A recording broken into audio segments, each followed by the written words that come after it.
Hello student केमती अच्छो बिले सब भल अच्छ तो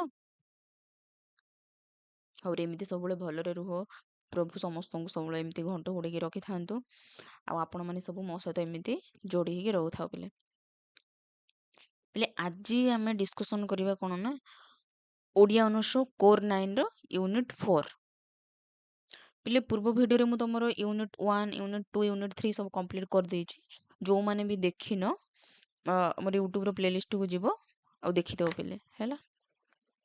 तो आमे आज सब तुमर कौन सब सिलेक्टेड क्वेश्चन तुम मान आनी बेले से अनुसार मुझे तुम सब कहीदेवी जो तुमर कौड़ा कौड़ा गुरुत्वपूर्ण है ताले डेरी करबानी आम आलोचना करवा।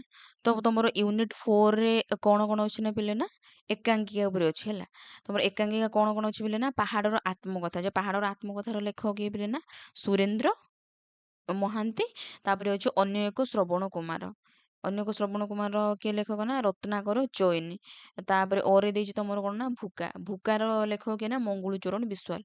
तो आम आज 3टा गुड़ा आम सब डिस्कसन करिया बेले तुम सब कहीदेवी जे कौन कौटा सिलेक्टेड कौन बोली। तो आज डिस्कसन करिया तुम कोन ना 1 मार्क डिस्कसन करवा 2 मार्क 5 मार्क आ 8 मार्क तुम परीक्षा जमती जो एग्जाम रो पैटर्न अच्छे से अनुसार में डिस्कसन करिया बेले। तो फास्ट आम ताहले देखिबा 1 मार्क है कमार तुम कौन हो अथज चाणक्य नाटकर नाट्यकार किए अथज चाणक्य नाटकर किए बोले ना रत्नाकर चैनी बेगम कोठी नाटकर रचयिता किए बेगम कोठी नाटक रचयिता किए बोले ना सुरेंद्र महांती। ताले आमे जो सुरेंद्र महांती आज जो जो तुम जो यूनिट 4 रे कौन अच्छी बोले ना कौन आम डिस्कसन करें कौन आम आलोचना करवा जे पहाड़र आत्मकथा मन रहा बोले पहाड़र आत्मकथा है पहाड़र आत्मकथा लेखक किए थे सुरेंद्र महांती। ताले बेगम कोठर लेखक किए बेगम कोठर लेखक किए बोले सुरेंद्र महांती। निम्नलिखित मधुर केउठी सुरेंद्र महांती एकांकिका संकलन कौटा बोले ना सप्तस्वरी पिले गुड़ाक सब तुम निजे निजे पढ़वे है गुड़ा सब डिस्कसन कर सब निजे पढ़ीदेव।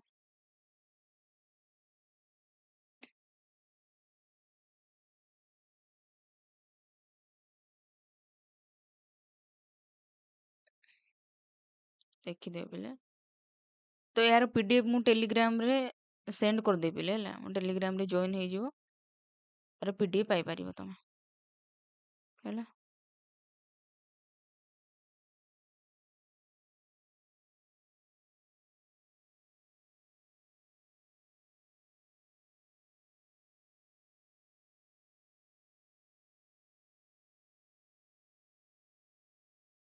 1 मार्क तमे सब पढ़ीबो पिले है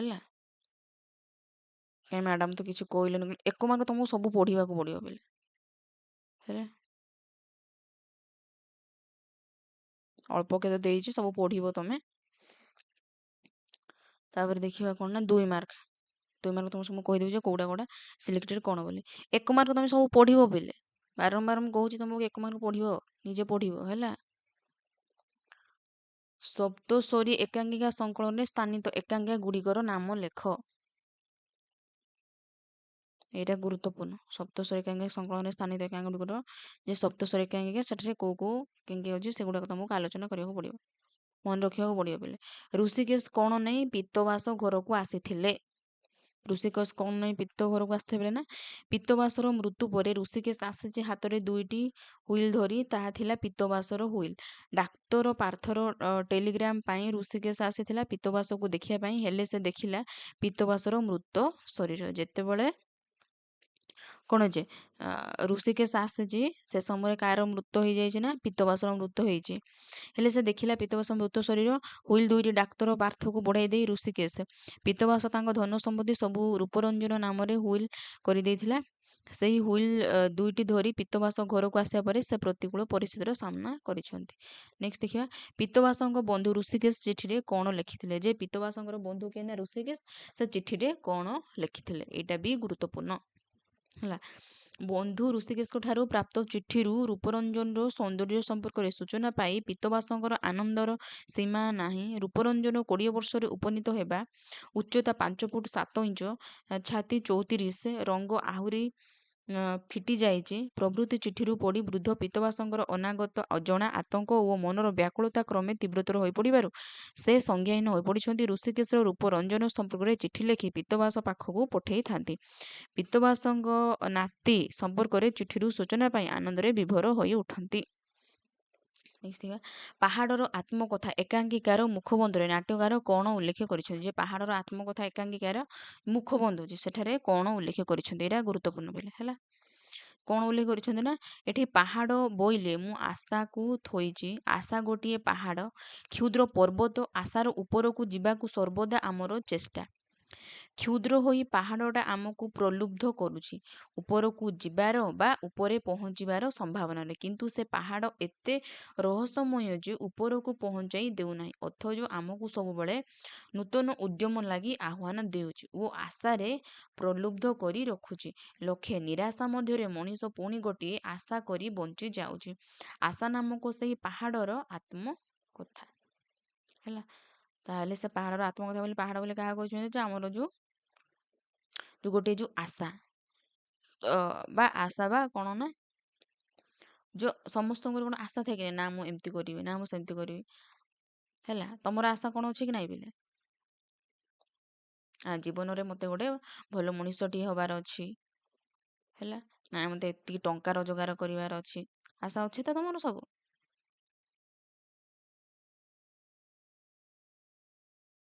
ବା ଲକ୍ଷ୍ୟ ଅଛି କି ନା ତମ ଜୀବନର ଲକ୍ଷ୍ୟ ପିଲେ? ଯାହାର ଜୀବନର ଲକ୍ଷ୍ୟ ଯେତିକି ଗଭୀର ବା ଯେତିକି ଉଚ୍ଚ ସେ ମଣିଷ ସେତିକି ତାକୁ ପରିଶ୍ରମ କରିବାକୁ ପଡ଼ିବ। ନହେଲେ କେବଳ ତମେ ଯେ ଖାଲି କ'ଣ ଯେ ସ୍ୱପ୍ନ ଦେଖୁଥିବ ହେଲା, ଖାଲି ତମର ଲକ୍ଷ୍ୟ ଥିବ ଯେ କ'ଣ ଜୀବନରେ ଗୋଟେ ଆଇଏଏସ୍ ଅଫିସର ହବାର ଥିବ, କିନ୍ତୁ ତମେ ସେତିକି ପରିଶ୍ରମ କରୁନଥିବ। ତମର ଯେତିକି କିନ୍ତୁ ତମର ନିଜର ଯଦି ଇଚ୍ଛା ଶକ୍ତି ଅଛି ନାଇଁ ମତେ ଗୋଟେ ଆଇଏଏସ୍ ଅଫିସର ହବାର ଅଛି, ତାହେଲେ ତମେ କ'ଣ ସେ ଅନୁସାରେ ତମେ ପରିଶ୍ରମ କରିବ ବୋଲି। ନହେଲେ ଖାଲି ଶୋଇ ଶୋଇ ଖାଲି ସ୍ୱପ୍ନ ଦେଖିଲେ ହବ କି? ନାଇଁ ଆଜି ପଢ଼ିବି, ନାଇଁ ଆଜି ଗୋଟେ ଦିନ ଥାଉ କାଲି ପଢ଼ିବି, କାଲି ପଢ଼ିବିନି ପରଦିନ ପଢ଼ିବି, ଏମିତି ପଢ଼ିଲେ ଏମିତି ଭାବିଲେ ତ ଗଲା ଆଉ।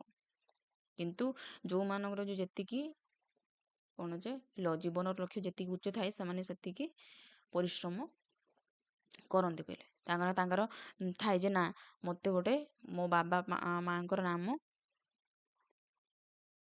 କ'ଣ ନାମ ରଖିବାର ଅଛି, ସେଥିପାଇଁ ମୋତେ ପରିଶ୍ରମ କରିବାକୁ ପଡ଼ିବ ହେଲା। ସେ ଅନୁସାରେ ପରିଶ୍ରମ କରେ। ଆଉ ତମେ ତ ବୋଇଲେ ପଢ଼ୁଛ ନା ନାଇଁ? ତମକୁ ମୁଁ ଆଜି ଯେତିକି ମୁଁ ଡିସ୍କସନ୍ କରିଛି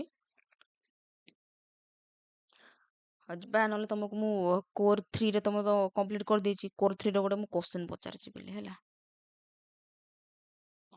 ମତେ କହିଲ ବୋଲେ ଯେ ସାଗର ମନ୍ଥନ ନାଟକର ନାଟ୍ୟକାରଙ୍କ ନାମ କହିଲ, ତାହେଲେ ଜଣା ପଡ଼ିବ ଯେ ତମେ କେତେ ପାଠ ପଢ଼ୁଛ ବୋଲେ। କହିଲେ ବୋଲେ ସାଗର ମନ୍ଥନ ନାଟକର ନାଟ୍ୟକାର କିଏ? ମତେ କମେଣ୍ଟରେ ଜଣେଇବ ପିଲେ ହେଲା, ତାହେଲେ ମୁଁ ଜାଣିବି ଯେ ନା ମୋ ପିଲାମାନେ ପାଠ ପଢ଼ୁଛନ୍ତି ବୋଲି। ନହେଲେ ମୁଁ କେମିତି ଜାଣିବି? ନହେଲେ ମୁଁ ଖାଲି ଭିଡ଼ିଓ କରୁଥିବି ତମେ ଦେଖୁନଥିବ, କିଛି ନାହିଁ, ପାଠ ପଢ଼ୁନଥିବ। ପଢ଼, ପାଠ ପଢ଼ ପିଲେ। ବେଶୀ ହେଇଗଲା କଥା। ତାହେଲେ ଦେଖିବା କେଉଁମାନେ ସାଧାରଣ ମଣିଷଠାରୁ ଦୂରରେ ରହିବା ପାଇଁ ଶପଥ ନେଇଥାନ୍ତି ବୋଲି ସନାତନ କହିଛନ୍ତି। ଏଇଟା ମଧ୍ୟ ଗୁରୁତ୍ୱପୂର୍ଣ୍ଣ ପିଲେ ହେଲା। ସନାତନର ସ୍କୁଲ ମାଷ୍ଟର ସମ୍ପର୍କରେ କ'ଣ କହିଛନ୍ତି? ଯେ ସନାତନର ସ୍କୁଲ ମାଷ୍ଟର ସମ୍ପର୍କରେ କ'ଣ କହିଛନ୍ତି ନା ସମ୍ବିତ ସନାତନ ଗାଁ କଥା ପଚାରିବାରୁ ସନାତନ କହିଛନ୍ତି ଯେ ଭଲର ସଂଜ୍ଞା କ'ଣ ସେ ଜାଣନ୍ତିନି, ତେବେ ସେ ସବୁଦିନ ଦେଖନ୍ତି ସେଇ ସ୍କୁଲ ମାଷ୍ଟରକୁ ଯେ ନିରଳସ ଭାବେ ତାଙ୍କ ଗାଁର ପରିବେଶକୁ କରେ ବାଡ଼ି ବା କା, ଖରେ ବାଡ଼ି ବା ଖା, ଗରେ ବାଡ଼ି ବା ଘା ଧ୍ୱନିରେ ମୁଖରିତ କରୁଥାନ୍ତି। ସେ ସେଥିରେ କେବଳ ହେଳା କରନ୍ତି ନାହିଁ ହେଲା। କିଏ କହିଛି ନା? ସନାତନ କହିଛି ହେଲା। ଅଇଁଠା ଦୁଃଖରେ ଥିବା ସମୟରେ କ'ଣ କରେ? ଏଇଟା ବି ଗୁରୁତ୍ୱପୂର୍ଣ୍ଣ, ପଢ଼ିବ। ବଜନିଆ ଜନଜାତିର ଲୋକମାନେ ପୁଷ ପୁନେଇ କିପରି ପାଳନ କରନ୍ତି? ଯେ ବଜନିଆ ଯୋଉ ଜନଜାତି ଅଛି ଏଇଟା କୋଉଠୁ ତାହେଲେ ଏଇଟା କୋଶ୍ଚିନ୍ ଆସିଲା ପିଲା କହ ତ? ଆମର ଯୋଉ ଭୁକାରୁ ହେଲା, ଭୁକା ନାଟକରୁ ଯୋଉ ବଜନିଆ ଜନଜାତିର ଲୋକମାନେ ପୁଷ ପୁନେଇକୁ ବହୁ ଆଡ଼ମ୍ବରେ ପାଳନ କରନ୍ତି। ସେମାନଙ୍କର ଧାରଣା ଯେ ସେଦିନ ଲକ୍ଷ୍ମୀ ଘରକୁ ଆସନ୍ତି, କ୍ଷୀରି ଆରିସା ପିଠା କରି ଖାଇ ବାଜା ବଜେଇ ମୋହରି ଫୁଙ୍କି ନାଚ ଗୀତର ଆସର ଜମାଇ ଦେଇଥାନ୍ତି। ମରୁଡ଼ି ହେବା କାରଣରୁ ବିଲଗୁଡ଼ିକ ଶସ୍ୟ ଶ୍ୟାମଳରେ ପରିପୂର୍ଣ୍ଣ ଦିଶୁନଥାଏ। ଲୋକମାନେ ଧାନ କିମ୍ବା ରବି ଫସଲ କିଛି ଅମଳ କରିପାରି ନଥିଲେ, ତେଣୁ ସେହି ବର୍ଷ ବଜନିଆ ଜାତି ଆଉ ପୁଷ ପୁନେଇ ପାଳନ କରିପାରିଲେ ନାହିଁ। ନେକ୍ସଟ ଦେଖିବା କ'ଣ ନା ଲୋକମାନେ ବାକି ସୁଝି ନ ପାରିଲେ ଦୀନା ମହାଜନା କ'ଣ କରିଥାଏ? ଏଇଟା ବି ଗୁରୁତ୍ୱପୂର୍ଣ୍ଣ ଓ ପଢ଼ିବ ପିଲେ। ଅସୀମ କେଉଁ ବିଷୟରେ ଗବେଷଣା କରୁଥିଲା? ଯେ ଅସୀମ ଯେଉଁ କେଉଁ ବିଷୟରେ ଗବେଷଣା କଲେ ଏଇଟା ମଧ୍ୟ ଗୁରୁତ୍ୱପୂର୍ଣ୍ଣ ପିଲେ ପଢ଼ିବ। ଅସୀମ ଜେଲ୍ କାହିଁକି ଯାଇଥିଲା? ଯେ ଅସୀମ ଜେଲ୍ କାହିଁକି ଯାଇଥିଲା ପିଲେ ନା ଅସୀମ ତାର ଗବେଷଣାରେ ସଫଳ ହୋଇ ସରକାର ତାକୁ ମଞ୍ଜୁରି କରିବା ଆଶାରେ ଚାହିଁ ରହିଛି। ଶେଷରେ ସେ ଦେଖିଛି ଯେ ଧନୀମାନଙ୍କ ବିରୁଦ୍ଧରେ ସ୍ୱର ଉତ୍ତୋଳନ କରି କିଛି ଫାଇଦା ହେବ ନାହିଁ। ସେ ଟଙ୍କାରେ ସରକାରଙ୍କ ମୁହଁ ବନ୍ଦ ମଧ୍ୟ କରିପାରିବେ ନାହିଁ। ଧନୀମାନଙ୍କ ବିରୁଦ୍ଧରେ ଲେଖୁଥିବାରୁ ତାଙ୍କୁ ଜେଲ୍ ଦଣ୍ଡ ଭୋଗିବାକୁ ପଡ଼ିଛି। ତାହେଲେ ସେ ଜେଲ୍ ଦଣ୍ଡ କାହିଁକି ଯେତେବେଳେ ସେ ଗବେଷଣା କରୁଥିଲେ ପିଲେ ସେ ସମୟରେ ଏ ଯେଉଁ ଧନୀମାନଙ୍କ ବିରୁଦ୍ଧରେ ଲେଖିଥିବାରୁ ତାଙ୍କୁ ଜେଲ୍ ଦଣ୍ଡ ଭୋଗିବାକୁ ପଡ଼ିଥିଲା। ଏଇଟା ଗୁରୁତ୍ୱପୂର୍ଣ୍ଣ ପଢ଼ିବ। ନାଟ୍ୟକାର ରତ୍ନାକର ଚୈନୀଙ୍କର ଅନ୍ୟାନ୍ୟ ନାଟକ ଗୁଡ଼ିକ ବର୍ଣ୍ଣନା କର। ଯେ ନାଟ୍ୟକାର ଯେଉଁ ରତ୍ନାକର ଚୈନୀଙ୍କର କ'ଣ କ'ଣ ଅଛି? ଗୋଟେ ହେଉଛି କ'ଣ ନା ଅନ୍ୟ ଏକ ଶ୍ରବଣ କୁମାର ହେଲା। ତା ବ୍ୟତୀତ ସେ ଆଉ କ'ଣ କ'ଣ ରଚନା କରିଛନ୍ତି ତାକୁ ମଧ୍ୟ ତମକୁ ମନେ ରଖିବାକୁ ପଡ଼ିବ ପିଲେ। ଯେଉଁ ଶେଷ ଅଶ୍ରୁ, ଅପଦେବତା, ରାଜହଂସ, ଶୂନ୍ୟତାର ସିଢ଼ି, ପୁନଶ୍ଚ ପୃଥିବୀ, ଅଥଚ ଚାଣକ୍ୟ, ନିଜ ନିଜ କୁରୁକ୍ଷେତ୍ର, ସୁନା କଳସ, ଆହେ ଆପଣ ଇତ୍ୟାଦି ଏବଂ ସେ କଳଙ୍କିତ ସୂର୍ଯ୍ୟ, ଅନେକ କାକ୍ଟସ୍ ଇତ୍ୟାଦି ଏକାଙ୍କିକା ଗୁଚ୍ଛ ରଚନା କରିଛନ୍ତି ହେଲା। ନାଟ୍ୟକାର ଡକ୍ଟର ମଙ୍ଗୁଲୁ ଚରଣ ବିଶ୍ୱାଳଙ୍କ ଜୀବନୀ ସଂକ୍ଷେପରେ ବର୍ଣ୍ଣନା କର। ଯେ ମଙ୍ଗୁଲୁ ଚରଣ ବିଶ୍ୱାଳଙ୍କର ଯେଉଁ ଜୀବନୀ ସେ କେଉଁଠାରେ ଜନ୍ମଗ୍ରହଣ କରିଥିଲେ କ'ଣ ହେଲା କେଉଁ କେଉଁ ପୁରସ୍କାର ପାଇଛନ୍ତି କ'ଣ ସବୁ ତମକୁ ପଢ଼ିବାକୁ ପଡ଼ିବ ପିଲେ। ଏବେ ଦେଖିବା କ'ଣ ନା 5 ମାର୍କ। ପାହାଡ଼ର ଆତ୍ମକଥା ଏକାଙ୍କିକାର ସାରମର୍ମ ସଂକ୍ଷେପରେ ଲେଖ। ଯେ ପାହାଡ଼ର ଆତ୍ମକଥାର ସାରମର୍ମ ସଂକ୍ଷେପରେ ତମକୁ ବର୍ଣ୍ଣନା କରିବାକୁ ପଡ଼ିବ ପିଲେ। ଏଇଟା ଗୁରୁତ୍ୱପୂର୍ଣ୍ଣ ପଢ଼ିବ ସବୁ।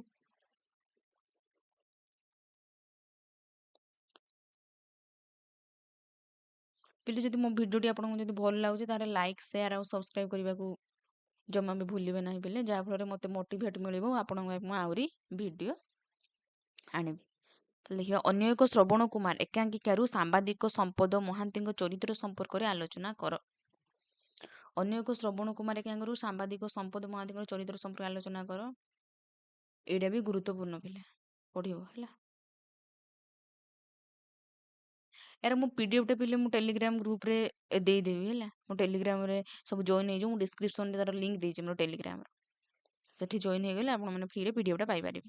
ବ୍ୟସ୍ତ ହେବାର କିଛି ନାହିଁ ପିଲେ। ଯଦି ତୁମେ ପିଲେ ମୁଁ ଯେଉଁ ତୁମର ଯେ କ'ଣ ନା ଯେଉଁ ଡିସ୍କସନ୍ କରୁଛି ତୁମର କ୍ୱେଶ୍ଚିନ୍ ଆନ୍ସର୍ ଦେଇଦେଉଛି ତୁମେ ବୁଝିପାରୁନ ପିଲେ ଯେ ନା ତୁମେ ଟେକ୍ସଟଟା ଯେ ପାହାଡ଼ର ଆତ୍ମକଥାର ବିଷୟବସ୍ତୁଟା କ'ଣ ତୁମେ ଜାଣିପାରୁନ ଯେ ଭୁକା ନାଟକର ଯେଉଁ ଭୁକା ମଧ୍ୟ ଅଛି ତୁମର ତା'ର ବିଷୟବସ୍ତୁଟା କ'ଣ ବୁଝିପାରୁନ ତାହେଲେ ମୋତେ କମେଣ୍ଟରେ ଜଣେଇବ। ମୁଁ ତାର ମୂଳ ବିଷୟବସ୍ତୁଟା ମୁଁ ଆଲୋଚନା କରିବି ପିଲେ ହେଲା। ଆଜି କେବଳ ମୁଁ ତୁମର ଇମ୍ପୋର୍ଟାଣ୍ଟ ଗୁଡ଼ାକ ମୁଁ କହିଦେଉଛି। ନେକ୍ସଟ ଟାଇମ୍ ତୁମେ ଯଦି କମେଣ୍ଟ କରିବ ତାହେଲେ ମୁଁ ଡିସ୍କସନ୍ କରିବି। ଟେକ୍ସଟ ଭୁକା ନାଟକରୁ ଅଇଁଠାର ଚରିତ୍ର ଚିତ୍ରଣ କର। ଏଇଟା ମଧ୍ୟ ଗୁରୁତ୍ୱପୂର୍ଣ୍ଣ ପିଲେ। ମୁଁ ତୁମକୁ ସବୁ ସିଲେକ୍ଟେଡ଼ ଦେଇଦେଇଛି ପିଲେ ହେଲା। ବ୍ୟସ୍ତ ହେବାର କିଛି ନାହିଁ। ଯେତିକି ଦେଉଛି ତୁମକୁ ସେତିକି ପଢ଼ିକି ଯାଅ। ଭୁକା ନାଟକର ଦୀନା ମହାଜନା ଚରିତ୍ର ସମ୍ପର୍କରେ ଆଲୋଚନା କର। ଏଇଟା ବି ଗୁରୁତ୍ୱପୂର୍ଣ୍ଣ ପଢ଼ିବ। ତାହେଲେ ଓଡ଼ିଆ ଏକାଙ୍କିକାର ଇତିହାସ ସମ୍ପର୍କରେ ଆଲୋଚନା କର। ଓଡ଼ିଆ ଏକାଙ୍କିକାର ଇତିହାସ ସମ୍ପର୍କରେ ଯେ ଓଡ଼ିଆ ଏକାଙ୍କିକା ସାହିତ୍ୟର କ'ଣ ନା ଇତିହାସ ସମ୍ପର୍କ ଏଇଟା ଛାଡ଼ ବୋଲେ ଏଇଟା ତୁମେ ସ୍କିପ୍ କର। ଏଇଟା ତୁମେ ପଢ଼ିବ ନାହିଁ। ତ କହିଦେବି କେଉଁଟା ଗୁରୁତ୍ୱପୂର୍ଣ୍ଣ। ତାହେଲେ ହେଲା ଭୁକା ନାଟକରୁ ଦ୍ୱନ୍ଦ୍ୱ ଓ ଉତ୍କଣ୍ଠାର ପରିପ୍ରକାଶ କର। ଏଇଟା ଗୁରୁତ୍ୱପୂର୍ଣ୍ଣ ହେଲା ପଢ଼ିବ। ତାପରେ ତୁମର ଏବେ ଆମେ ଡିସ୍କସ୍ କରିବା 8 ମାର୍କ। 8 ମାର୍କ ତୁମର ମୁଁ କହିଦେବି ଯେ କେଉଁଟା କେଉଁଟା ସିଲେକ୍ଟେଡ଼ ହେଲା। ଦୁଃଖଦପୂର୍ଣ୍ଣ ଜୀବନରେ ସାମାନ୍ୟ ସୁଖର ଖବର କିପରି ଆନନ୍ଦ ଭରିଦିଏ ତାହା ପାହାଡ଼ର ଆତ୍ମକଥା ଏକାଙ୍କିକା ଅବଲମ୍ବନରେ ଆଲୋଚନା କର। ଏଇଟା ଗୁରୁତ୍ୱପୂର୍ଣ୍ଣ ପିଲେ ହେଲା। ନୋଟ୍ସ ବନେଇବ।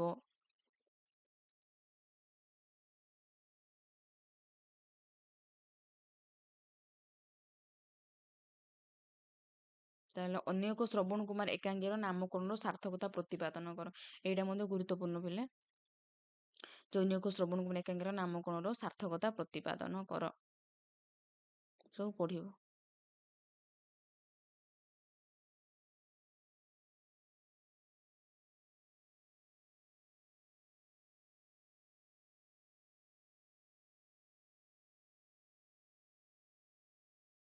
ଭୁକା ନାଟକର ବିଷୟବସ୍ତୁ ବିଶ୍ଳେଷଣ କର। ଏଇଟା ବି ଗୁରୁତ୍ୱପୂର୍ଣ୍ଣ ପିଲେ ଯେ ଭୁକା ନାଟକର ବିଷୟବସ୍ତୁ ବିଶ୍ଳେଷଣ କର।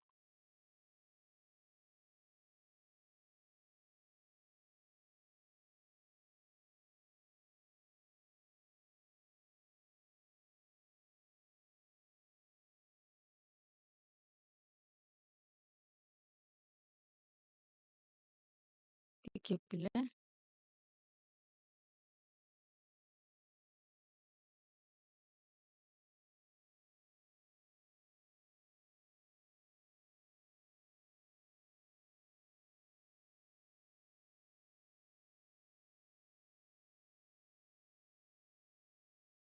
ଭୁକା ନାଟକରୁ ଅସୀମର ଚରିତ୍ର ଚିତ୍ରଣ କର। ଏଇଟା ବି ଗୁରୁତ୍ୱପୂର୍ଣ୍ଣ ପିଲେ ହେଲା। ସବୁ ତାହେଲେ ସିଲେକ୍ଟ ତମର ମୁଁ କହିଦେଲି ପିଲେ। ତମର ୟୁନିଟ୍ 4ରୁ ଯେତିକି ମୁଁ କହିଲି ଇମ୍ପୋର୍ଟାଣ୍ଟ ତମେ ସେତିକି ପଢ଼ିକି ଯାଅ, ଆରାମସେ ଲେଖିପାରିବ ପରୀକ୍ଷାରେ। ବ୍ୟସ୍ତ ହବାର କିଛି ନାହିଁ ପିଲେ। ପାଠଟି ଏତେ ବି ବୋଝ ନାହିଁ। ତମେ ଯେତିକି ବୋଝ ବୋଲି ଭାବୁଥିବ ସେତିକି ପାଠଟା ବୋଝ ନାହିଁ ପିଲେ। ତମେ ଯେତିକି ହାଲକାରେ ନେବ, ତମେ ଯେତିକି ପଢ଼ିବ ପାଠଟା ସେତିକି ସହଜ। ତମେ ପାଠକୁ ଭାବିବ ନାଇଁ ପାଠଟା କଷ୍ଟ ପାଠ। ତମେ ଯଦି ଭାବିଲ ନାହିଁ ତମର ମାଇଣ୍ଡରେ ସେଇଟା ହେଇଯିବ ନାଇଁ ପାଠଟା ହେଉଛି କଷ୍ଟ ହେଲା। ତମେ ଯଦି ଭାବିବ ନାଇଁ ପାଠଟା ସହଜ, ପଢ଼ିଲେ ସହଜ। ପାଠ ପଢ଼ ସହଜ ଲାଗିବ, ପରୀକ୍ଷାରେ ତମେ ଭଲସେ ଲେଖିପାରିବ। ତୁମକୁ ପଢ଼ିବାର ଅଛି କିନ୍ତୁ। ତାପରେ ଦେଖିବା ଭୁକା ନାଟକର ସାମାଜିକ ମୂଲ୍ୟବୋଧ ବିଚାର କର। ଏଇଟା ବି ଗୁରୁତ୍ୱପୂର୍ଣ୍ଣ।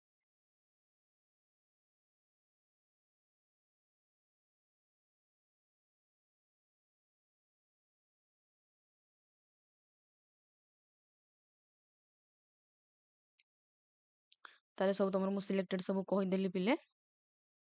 ତମର କୋର୍ 9 ସବୁ କମ୍ପ୍ଲିଟ୍ ହେଇଗଲା।